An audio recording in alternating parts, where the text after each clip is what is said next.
The next dance.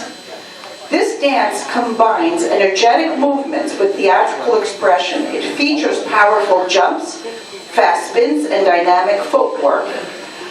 This dance is very similar to the Hopak-style dance, which was first established in the 17th century of Zaporizhia in the territory of Ukraine.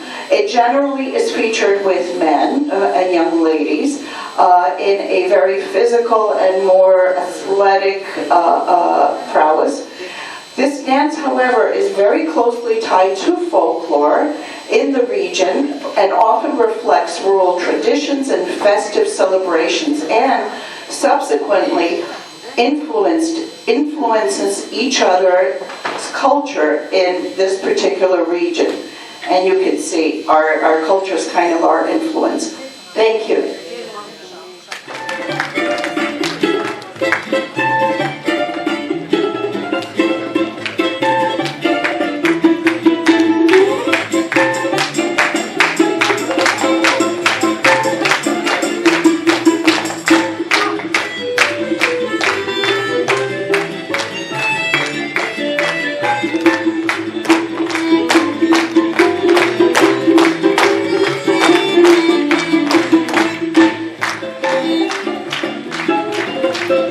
Thank you.